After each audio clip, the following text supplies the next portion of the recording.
Kalpi type के प्रश्न है वो है आपका कि हंस पत्रिका के संपादक का नाम है। ठीक है, दे रखा है कि विष्णु प्रभाकर, मुंशी प्रेमचंद, महादेवी वर्मा, जयशंकर प्रसाद। ठीक है, तो जो हंस पत्रिका के संपादक है वो आपके मुंशी प्रेमचंद जी, यानी कि पहले का दूसरा वाला क्या है, करेक्ट है। नेक्स्ट क्वेश्चन है आचार्य रामचंद्र शुक्ल की निबंध रचना है। ठीक है, दे रखा है कि गोदान है, कि चिंतामणि है, कि अशोक के फूल है, कि हार की जीत है। तो ये देखो आचार्य रामचंद्र शुक्ल की जो निबंध रचना है वो है चिंतामणि। ठीक है, नेक्स्ट क्वेश्चन है कि आदिकाल की प्रमुख रचना का नाम लिखिए। ज्ञानदीप, की इंद्रावती, की पृथ्वीराज रासो, की पद्मावत। ठीक है, तो आपका जो आदिकाल की प्रमुख रचना है वो है आपका पृथ्वीराज रासो। ठीक है, नेक्स्ट क्वेश्चन देख लेते हैं। करूण रस का स्थायी भाव होता है, दे रखा उत्साह, शोक, रति, हास्य। तो आप जानते हो कि करूण रस का जो स्थायी भाव होता है वो आपका शोक होता है। ठीक है, तो ऑप्शन नंबर दूसरा करेक्ट हो जाएगा। नेक्स्ट क्वेश्चन देख लेते हैं। क्वेश्चन है गाइस आपकी कि सनसनाहट में कौन सा प्रत्यय है। ठीक है, तो यहाँ पे दे रखा है सन है, कि सनसन है, कि हट है, कि आहट है। ठीक है, तो देखो प्रत्यय का मतलब कि लास्ट में जो लगने वाला होता है। ठीक है, तो यहाँ पे आपका जो लास्ट में लगा हुआ है वो है आहट। ठीक है, यहाँ पे आ की मात्रा, तो इसी से ये अगर आप इसकी डिटेल्स वीडियो कहोगे कमेंट करके तो मैं बता दूंगा बिल्कुल पूरे व्याकरण की डिटेल्स वीडियो। आपको कोई भी बहुविकल्पी प्रश्न देखने की जरूरत ही नहीं पड़ेगी। ठीक है, कोई भी आएगी आप उसको ट्रिक लगा देना है वो वाली। तो यहाँ पे इसमें क्या हो जाएगी, आहट। ठीक है, इसमें जो प्रत्यय है लास्ट में लगा हुआ है आहट है। ठीक है, नेक्स्ट क्वेश्चन देख लेते हैं। दे रखा है हल्दी शब्द का तत्सम है। ठीक है, तत्सम मतलब होता है कि बिल्कुल शुद्ध वाला रूप इसका कौन सा है। तो देखो हल्दी का जो तत्सम होगा ना वो हरिद्रा होगा। कौन सा होगा, हरिद्रा होगा। इसके बाद नेक्स्ट क्वेश्चन है कि यद्यपि का संधि विच्छेद है। किसका, यद्यपि का संधि विच्छेद है। दे रखा यदि धन अपि, यद्य प्लस अपि, यद प्लस अपि, इनमें से कोई नहीं। ठीक है, तो आपका जो यद्यपि का संधि विच्छेद होगा वो होगा यदि धन अपि। ठीक है, अगर आप संधि विच्छेद की कहोगे तो डिटेल्स वीडियो में ला दूंगा। ठीक है, इसके बाद नेक्स्ट क्वेश्चन है 8वां नंबर। पट धातु का लोट लकार उत्तम पुरुष बहुवचन क्या होगा। पड़तु होगा, कि पड़ताम होगा, कि पठाम, की पठत। ठीक है, तो आपका इसमें से जो हो जाएगा वो आपका इसमें पठताम, पठाम। ठीक है, तो आप देख सकोगे कि लोट लकार का जो उत्तम पुरुष होगा ना वो पठाम होगा। ठीक है, नेक्स्ट क्वेश्चन है कि चलो मनो आंगन कठी, ताते राते पाए, पंक्ति में कौन सा अलंकार है। ठीक है, तो देखो ये जो पंक्ति है, ठीक है, इसमें आपका जो अलंकार होगा वो उत्प्रेक्षा अलंकार होगा। क्योंकि उत्प्रेक्षा अलंकार में मनहु मानो, जनहु जानो, ज्यों त्यों ये चीजें आती है। तो इसमें मनो आ गया, तो मनो जो आता है वो हर समय किस अलंकार में आता है, उत्प्रेक्षा अलंकार में आता है। तो इस पंक्ति में कौन सा अलंकार होगा, उत्प्रेक्षा अलंकार। नेक्स्ट क्वेश्चन देख लेते हैं। नेक्स्ट क्वेश्चन है कि आभूषण। ठीक है, ये आभूषण की पर्यायवाची है। तो अभिमान है, कि संपदा है, अलंकार है, कि वायस है। ठीक है, तो आभूषण यानी होता है अलंकार। तो आपका जो ऑप्शन नंबर तीसरा वो क्या हो जाएगा, करेक्ट हो जाएगा। नेक्स्ट क्वेश्चन है कि गीतावली के कवि का नाम है। काफी इंपॉर्टेंट और फेमस ये गीतावली ग्रंथ है। तो जो गीतावली के रचनाकार है वो हो जाएंगे आपके तुलसीदास जी। ये वाला ऑप्शन आपका क्या हो जाएगा, करेक्ट हो जाएगा। नेक्स्ट क्वेश्चन है कि राम वृक्ष बेनीपुरी किस निबंध के लेखक है। वट पीपल, ठलुआ कलब, पूस की रात, गेहूं और गुलाब। ठीक है, ये इनकी काफी फेमस रचना है गेहूं और गुलाब, राम वृक्ष बेनीपुरी जी की। नेक्स्ट क्वेश्चन है कि किस रस को रसराज कहा जाता है। हास्य रस, करुण रस, श्रृंगार रस, शांत रस। ठीक है, तो देखो जो श्रृंगार रस है ना इसको, इस रस को रसराज कहा जाता है। नेक्स्ट क्वेश्चन है कि निर्जा के रचयिता का नाम क्या है। जयशंकर प्रसाद, डॉक्टर रामकुमार वर्मा, दिनकर, महादेवी वर्मा। ठीक है, तो निर्जा जो महादेवी वर्मा जी का काफी फेमस रचना है। तो आपका ऑप्शन नंबर चौथा क्या हो जाएगा, करेक्ट हो जाएगा। नेक्स्ट क्वेश्चन 15 नंबर है कि प्रयोगवाद के प्रवर्तक कौन है। ठीक है, प्रयोगवाद के प्रवर्तक निराला है, कि प्रसाद है, कि अज्ञेय है, कि वर्मा है। ठीक है, तो देखो जो प्रयोगवाद है ना इसके जो प्रवर्तक है आपका वो है अज्ञेय जी। क्वेश्चन देख लेते हैं कि प्रयोगवाद के प्रवर्तक है। ठीक है, निराला है, कि प्रसाद है, ये वही क्वेश्चन रिपीटेड हो गया। ठीक है, तो ये आपका अज्ञेय ही करेक्ट हो जाएगा। नेक्स्ट क्वेश्चन है कि आदिकाल को किस नाम से जाना जाता है। ठीक है, वीरगाथा काल, की चारण काल, की ए व बी दोनों, यानी कि पहला और दूसरा दोनों, की कोई नहीं। ठीक है, तो जो आदिकाल है आपका उसको जाना जाता है ए और बी दोनों। ठीक है, वीरगाथा काल और चारण काल दोनों से ही जाना जाता था। ऑप्शन नंबर आपका तीसरा क्या हो जाएगा, करेक्ट हो जाएगा। ठीक है, इसके बाद नेक्स्ट अतीत के चलचित्र के लेखक है जयशंकर प्रसाद पंत, महादेवी वर्मा है, यहाँ पे ये गलत लिखा गया, महादेवी वर्मा, और यहाँ पे है दिनकर जी। ठीक है, तो देखो जो अतीत के चलचित्र लिखी है वो लिखी है आपकी महादेवी वर्मा जी। ठीक है, इनका काफी फेमस ये रचना है। इसके बाद है ये मुंशी प्रेमचंद की पूस की रात कहानियों के लेखक है महादेवी वर्मा, जयशंकर प्रसाद, मुंशी प्रेमचंद पंत। ठीक है, तो ये जो इनकी पूस की रात मुंशी प्रेमचंद की काफी फेमस रचना है। ठीक है, तो ऑप्शन नंबर तीसरा आपका क्या हो जाएगा, एक्यूरेट हो जाएगा। नेक्स्ट क्वेश्चन देख लेते हैं। नेक्स्ट क्वेश्चन है महत्व में प्रत्यय है। ठीक है, म है कि त्व है कि व है कि तव है, तो महत्व में जो प्रत्यय लास्ट में लगा हुआ है ये लगा है त्व। ठीक है, नेक्स्ट क्वेश्चन है रामचरितमानस किसकी रचना है, तो ये आपको कमेंट बॉक्स में कमेंट करके बता देना है कि सूरदास की, कि वाल्मीकि की, तुलसीदास की, कबीरदास की, कि इनमें से कोई नहीं। ठीक है, ये आपको कमेंट करके बताना है और जरूर बताना है आप। ठीक है, और अपने जिले का नाम। संस्कृति के 4 अध्याय के लेखक है। ठीक है, तो संस्कृति के जो 4 अध्याय के लेखक इसमें दे रखा है कि धर्मवीर भारती, डॉक्टर राजेंद्र प्रसाद, प्रताप नारायण मिश्र, रामधारी सिंह दिनकर। ठीक है, तो संस्कृति के 4 अध्याय के जो लेखक वो है रामधारी सिंह दिनकर, काफी इंपॉर्टेंट है। फिर नेक्स्ट है ईर्ष्या तू न गई मेरे मन से की रचनाकार है। ठीक है, दे रखा है धर्मवीर भारती, मोहन राकेश, श्याम सुंदर दास, रामधारी सिंह दिनकर। ठीक है, तो देखो ईर्ष्या तू नहीं गई मेरे मन से, इसकी भी लेखक कौन है, रामधारी सिंह दिनकर है। इसके बाद नेक्स्ट क्वेश्चन है कि बर्फ की गुड़िया के रचनाकार है, दे रखा है पद्मलाल पुन्नालाल बख्शी, जयप्रकाश भारती, रामधारी सिंह दिनकर, रामचंद्र शुक्ल। ठीक है, तो देखो जो बर्फ की गुड़िया के रचनाकार है वो आपके हैं जयप्रकाश भारती जी। ठीक है, तो ये दूसरा क्वेश्चन राइट हो जाएगा।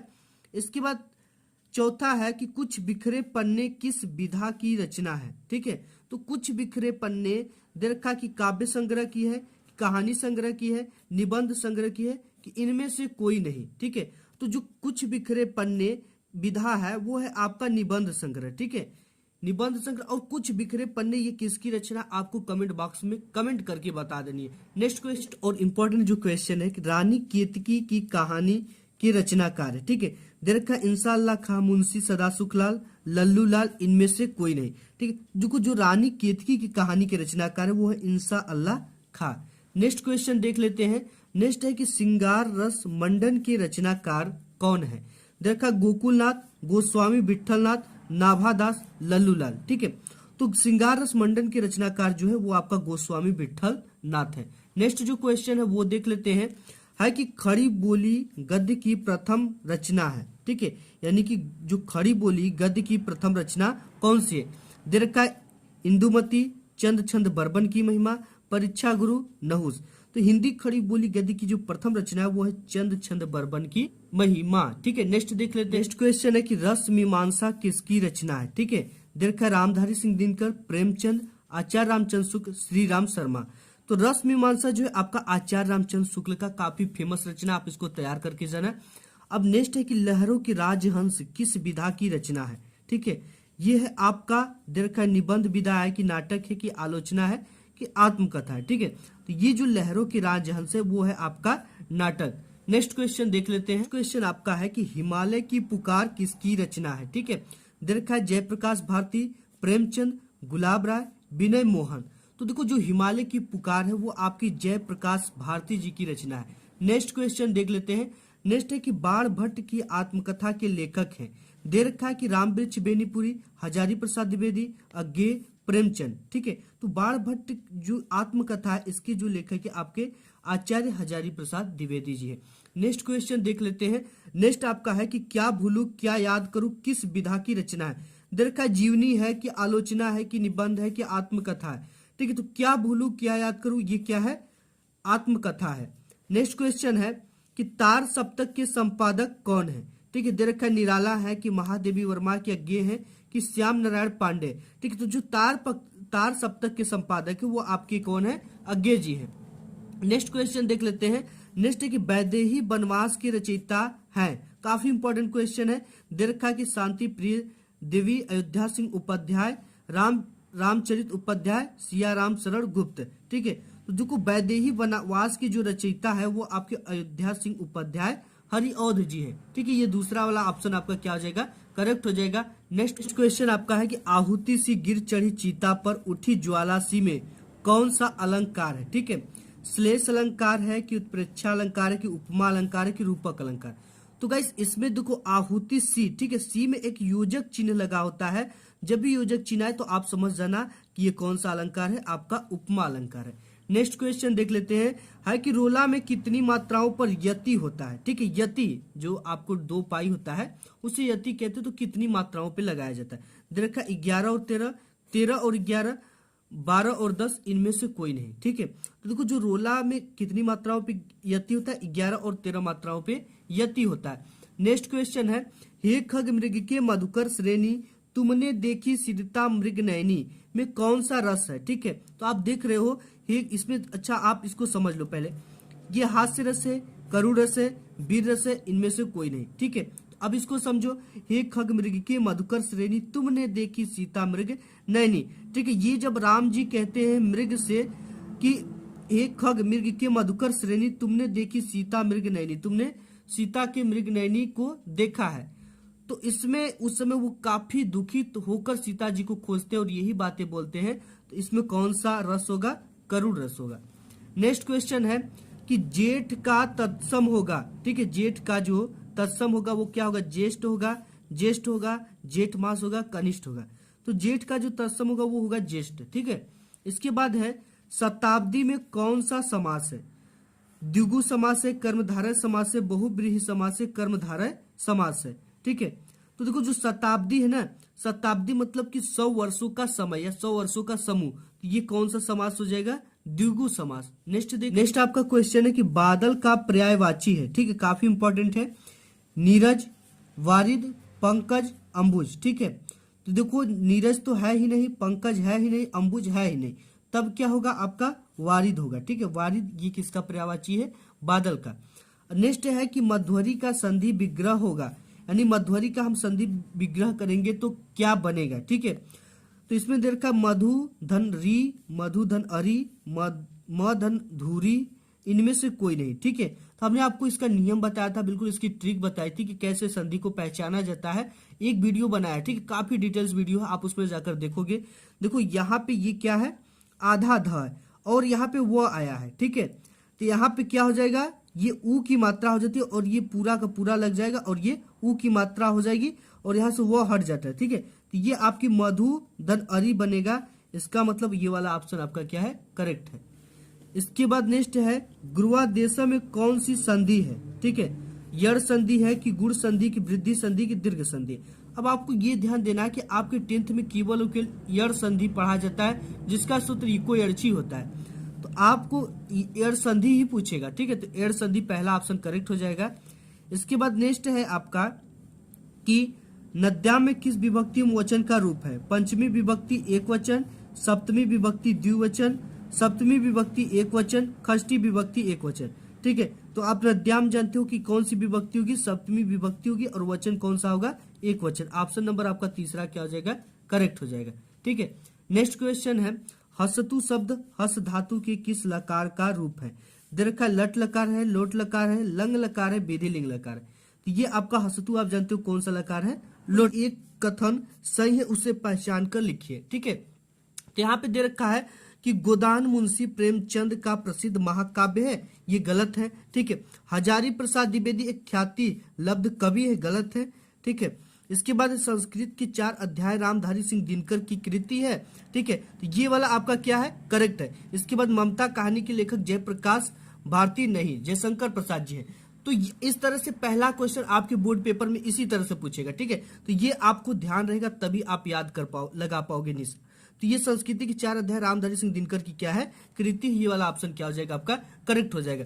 नेक्स्ट क्वेश्चन आपके बोर्ड एग्जाम में आएगा कि गुनाहों का देवता, ठीक है, गुनाहों का देवता उपन्यास के लेखक है। ठीक है, कभी कभी ये भी पूछ देता गुनाहों का देवता किस विधा की रचना है। ठीक है, तो ये इसकी विधा क्या होगी, उपन्यास है। तो ये क्वेश्चन पूछ रहा है गुनाहों के देवता उपन्यास के लेखक हैं।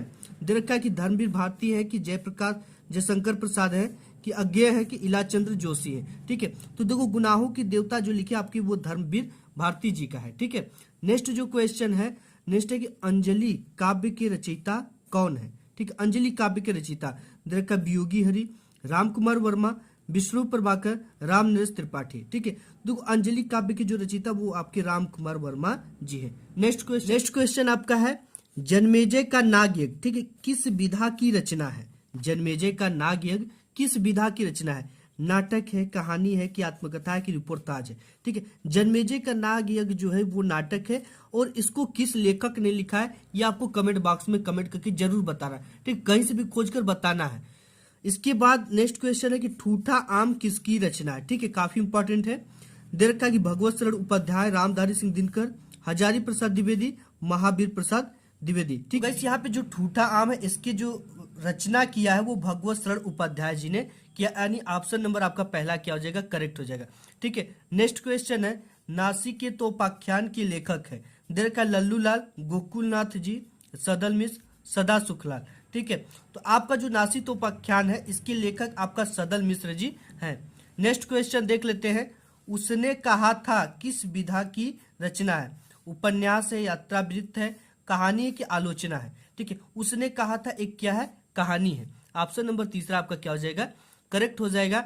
इसके बाद नेक्स्ट क्वेश्चन है कि त्याग पत्र के लेखक का नाम है? दरका की अमृतलाल नागर, मुंशी प्रेमचंद, जैनेन्द्र कुमार, जयशंकर प्रसाद। ठीक है, तो यहाँ पे त्याग पत्र के लेखक का नाम हो जाएगा आपका जैनेन्द्र कुमार। ठीक है, ऑप्शन नंबर आपका तीसरा क्या हो जाएगा?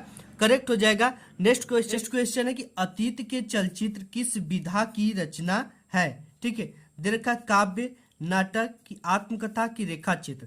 ठीक है, अतीत के चलचित्र क्या है? रेखा चित्र है। ठीक है, अतीत के चलचित्र क्या है? रेखा चित्र है। और इस अतीत के चलचित्र को किसने लिखा है ये आपको कमेंट करके बता देना है। इसके बाद नेक्स्ट क्वेश्चन है आवारा मसीहा किसकी रचना है? ठीक है, दे रखा है जयशंकर प्रसाद की है कि मुंशी प्रेमचंद की, कि रामधारी सिंह दिनकर की, विष्णु प्रभाकर की है? ठीक है, तो आवारा मसीहा जो रचना है आपका ये विष्णु प्रभाकर जी की रचना है। ठीक है, तो ऑप्शन नंबर आपका ये वाला चौथा क्या हो जाएगा? करेक्ट हो जाएगा। इसके बाद नेक्स्ट क्वेश्चन है उजली आग किसकी रचना है? उजली आग किसकी रचना है? दे रखा है कि रामधारी सिंह दिनकर, मुंशी प्रेमचंद, डॉक्टर राजेंद्र प्रसाद अज्ञे जी। ठीक है, तो उजली आग जो रचना है वो आपका है रामधारी सिंह दिनकर जी का। नेक्स्ट क्वेश्चन है दुनिया रंग बिरंगी किसकी रचना है?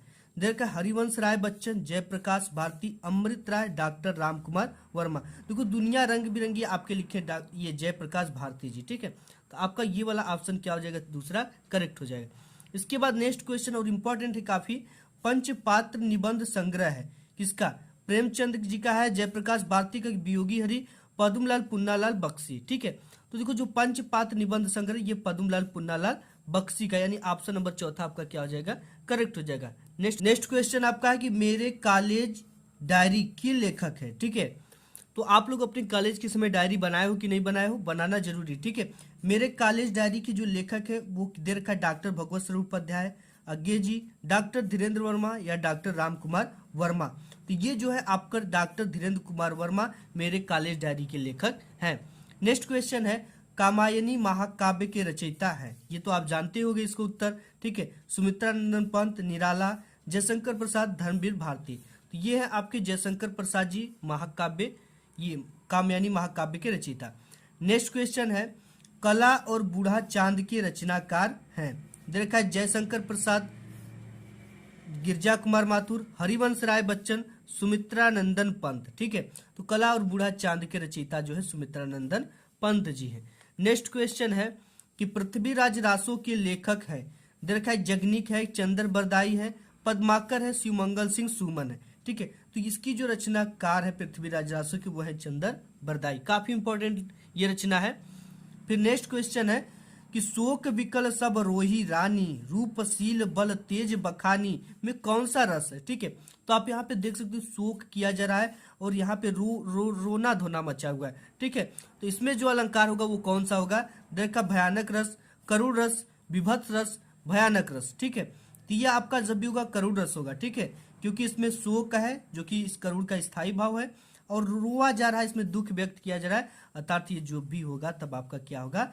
करुण रस होगा। नेक्स्ट क्वेश्चन है माता पिता में कौन सा समास है? ठीक है, अब देखो माता पिता है और जब भी आपको अब इसका रूल मैं आपको बताता हूं अभी। दे रखा है द्विगु समास से, कि द्वंद्व समास से, कर्मधारय समास से, कि बहुब्रीहि समास है। ठीक है, तो ये माता पिता जो है ये द्वंद्व समास है। कौन सा समास है? आप में दो ही समास है, द्वंद्व और द्विगु। तो ये कौन सा समास है? द्वंद्व। देखो द्वंद्व समास जब भी आता है तो इसके बीच में एक योजक चिन्ह लगा होता है। ठीक है, अगर ये चीजें नहीं लगेंगी तो ये पूछ देगा कि माता और पिता में कौन सा समास है। ऐसे भी आपके बोर्ड एग्जाम में पूछ सकता है। ठीक है, माता और पिता में कौन सा समास है, तो आपको क्या बताना है? द्वंद्व समास, जिसमें और शब्द का लोप होता है। ठीक है, लोप यानी लुप्त रहता है, इसको हटाने पर और लग जाता है। ठीक है, तो इसमें कौन सा आपका समास होगा? द्वंद्व समास। नेक्स्ट क्वेश्चन देख लेते हैं। नेक्स्ट है कि सप्तर्षि में कौन सा समास है। ठीक है, अब देखो इसमें संख्या होती है, संख्या या समूह होता है, तो उसमें जब भी होगा तो कौन सा समास होगा ये मैं आपको बताऊंगा। देखा कि सप्तर्षि में कौन सा समास होता है? द्वंद्व, बहुब्रीहि समास, कर्मधारय समास, द्विगु समास। ठीक है, दो ही समास आपके बोर्ड एग्जाम में आएंगे, या तो द्वंद्व पूछेगा या तो द्विगु। तो ये होगा द्विगु समास आपका।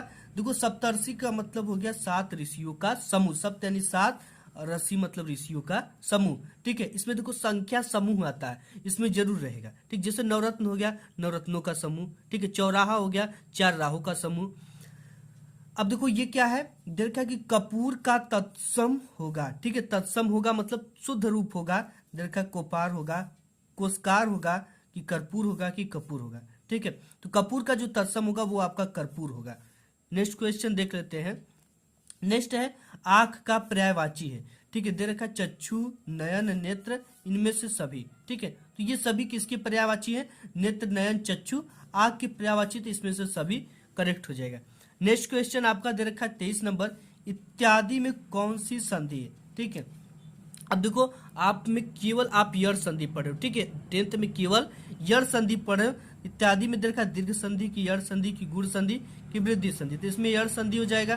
ठीक है, यड़ संधि इसका नियम मैंने डिटेल्स में बताया एक वीडियो में, आप उस वीडियो को जरूर देख लीजिए। नेक्स्ट क्वेश्चन आपका है 24 नंबर, मधु शब्द के चतुर्थी विभक्ति एक वचन रूप है। ठीक है, विभक्ति और वचन पहचानने की ट्रिक हमारे चैनल पे अवेलेबल है, आप वहां से जाकर देख लो, बिल्कुल इजी तरीके से आप पहचान लोगे। ठीक है, तो मधु शब्द के चतुर्थी विभक्ति एक वचन रूप है। मधुना है, कि मधुने है, कि मधुभ्याम है, कि मधुना है। ठीक है, तो चतुर्थी में क्या आता है? मधुने ही आता है, तो आपका ये दूसरा वाला क्या हो जाएगा? मधुने करेक्ट हो जाएगा।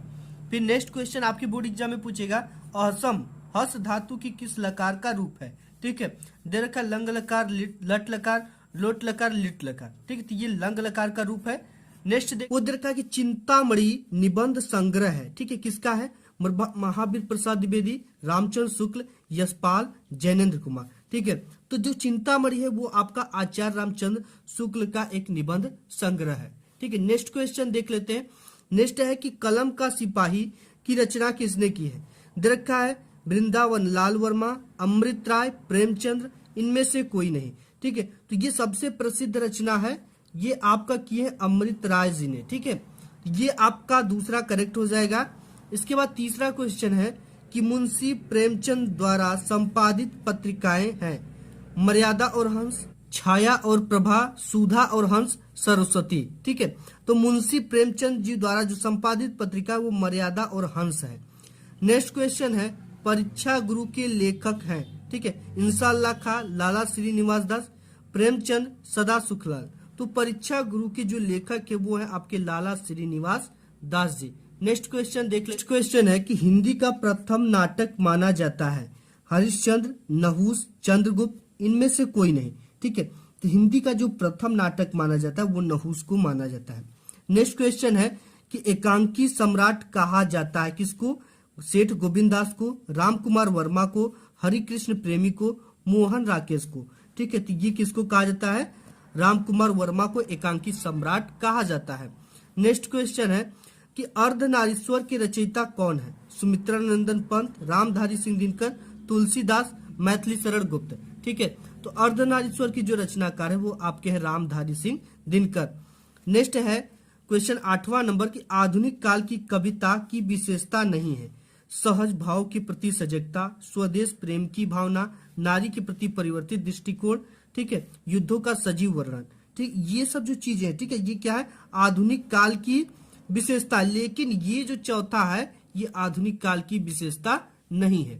तो इसमें पूछ रखा कि नहीं है, तो आपको इस चीज का ध्यान देना होता है, क्योंकि आपने ये तुरंत पढ़ा है कहीं कि ये आधुनिक काल की विशेषता होती है। आपने जोश में आया और इसमें से कोई भी पहला दूसरा तीसरे को मारकर चले, इसको देखना है कि नहीं है दिया कि विशेषता है।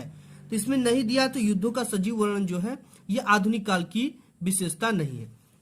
नेक्स्ट क्वेश्चन है, ममता कहानी के रचनाकार हैं प्रेमचंद, जयशंकर प्रसाद, अमरकांत, कमलेश्वर। ठीक, तो ममता आप जानते हो कि जयशंकर प्रसाद जी ने ही लिखा है। नेक्स्ट क्वेश्चन आपका है कि खादी का अर्थशास्त्र के रचनाकार हैं। ठीक है, तो दे रखा है कि डॉक्टर राजेंद्र प्रसाद, हजारी प्रसाद द्विवेदी, जयशंकर प्रसाद, पद्मलाल पुन्नालाल बख्शी। ठीक है, तो खादी का जो अर्थशास्त्र लिखे हैं वो आपके डॉक्टर राजेंद्र प्रसाद जी लिखे हैं। ठीक है, नेक्स्ट क्वेश्चन है कि अष्टछाप का सर्वश्रेष्ठ कवि कौन है। ठीक है, अष्टछाप का जो सर्वश्रेष्ठ कवि है वो कौन है। तो अष्टछाप के सूरदास दे रखा है, नंददास दे रखा है, परम नंददास दे रखा है, कृष्णदास दे रखा है। ठीक है, अष्टछाप के जो सर्वश्रेष्ठ कवि है वो आपके सूरदास जी हैं। नेक्स्ट क्वेश्चन, नेक्स्ट आपका क्वेश्चन है कि बिहारी सतसई में कितने दोहों का संग्रह है। तो बिहारी सतसई में दे रखा है कि 700 दोहों का संग्रह है, कि 719 का है, कि 725 का है, कि 775 का है। तो देखो जो बिहारी सतसई है इनमें दोहों की संख्या जो है 719 है। ठीक है, इसके बाद नेक्स्ट क्वेश्चन 13 नंबर है कि साकेत महाकाव्य के रचयिता कौन है। दे रखा है मैथिली शरण गुप्त, रामधारी सिंह दिनकर, बालकृष्ण शर्मा नवीन, सुभद्रा कुमारी चौहान। ठीक है, तो साकेत जो महाकाव्य वो मैथिली शरण गुप्त जी का है। और नेक्स्ट क्वेश्चन है कि निम्न में से कौन छायावाद कवि है। कवि ध्यान देना कि कवि पूछ रहा है। देखा मैथिली शरण गुप्त, अयोध्या सिंह उपाध्याय हरिऔध, महादेवी वर्मा अज्ञे। तो देखो जो छायावाद की इसमें प्रमुख कवि है वो है महादेवी वर्मा। चार तो बहुत ही महत्वपूर्ण कवि है छायावाद के, पंत हो गए, निराला हो गई, महादेवी वर्मा हो गए, जयशंकर प्रसाद हो गए। ठीक है, तो महादेवी वर्मा आपका इसमें है तो हो जाएगा। इसके बाद दे रखा है कि चरण कमल बंदव हरिराई में कौन सा अलंकार है। दे रखा अनुप्रास अलंकार है, कि रूपक अलंकार है, कि श्लेष है, कि उत्प्रेक्षा है। ठीक है, इसमें देखो चरण कमल बंदो हरिराई में भेद रहित आरोप है, तो इसमें जो अलंकार होगा आपका वो होगा रूपक अलंकार। ठीक है, तो यहाँ पे कौन सा अलंकार हो गया, रूपक अलंकार। नेक्स्ट है कि रोला के प्रत्येक चरण में कितनी मात्राएं होती हैं, रोला के। ठीक है, ध्यान देना है, आपने पढ़ा होगा कि रोला में कितनी मात्राएं होती। दरका 16 होती है, कि 20, की 24, की 28। ठीक है, तो रोला जो छंद होता है उसमें प्रत्येक चरण में 24 मात्राएं होती है, ऐसा हमने पढ़ा है। नेक्स्ट देख लो, क्वेश्चन आपका है कि सोरठा के प्रथम एवं तृतीय चरण में कितनी मात्राएं होती है। दरका 11-11, की 13-13, की 16-16, की 24-24। ठीक है, तो यहाँ पे जो 17वां है इसका पहला ये वाला करेक्ट हो जाएगा, क्योंकि सोरठा के प्रथम एवं तृतीय चरण में 11-11 मात्राएं होती है। ठीक है, और द्वितीय और चतुर्थ में कितनी कितनी मात्राएं होती है ये आपको कमेंट बॉक्स में कमेंट कर बताना है, मुझे भी लगे कि आप लोग तैयारी कर रहे हो। ठीक है, इसके बाद नेक्स्ट क्वेश्चन है 18 नंबर कि सप्तर्षि में कौन सा समास है। देखा द्विगु समास, बहुब्रीहि समास, कर्मधारय समास, द्वंद्व समास। ठीक है, तो देखो ये सप्तर्षि जो है ना ये इसका मतलब हो गया 7 ऋषियों का समूह, तो ये कौन सा समास हो जाएगा आपका, द्विगु समास। ठीक है, इसके बाद नेक्स्ट है कि पत्थर का तत्सम क्या होगा। तत्सम मतलब इसका शुद्ध रूप क्या होगा। देखा पाथर होगा, शिला होगा, प्रस्तर होगा, इनमें से कोई नहीं होगा। ठीक है, तो पत्थर का जो तत्सम रूप होगा वो आपका प्रस्तर होगा। नेक्स्ट क्वेश्चन है कि शुभ अशुभ में कौन सा समास है। देखो इसमें शुभ अशुभ में कौन सा समास है पूछ रखा है। देखा बहुब्रीहि है, कि द्वंद्व है, कि द्विगु है, कि कर्मधारय समास है। ठीक है, तो शुभ और अशुभ इसे हम जब तोड़कर लिखेंगे तो शुभ और अशुभ लिखेंगे, यानी इसमें और शब्द का लोप हो रहा है, तो ये जब भी होगा तो आपका द्वंद्व समास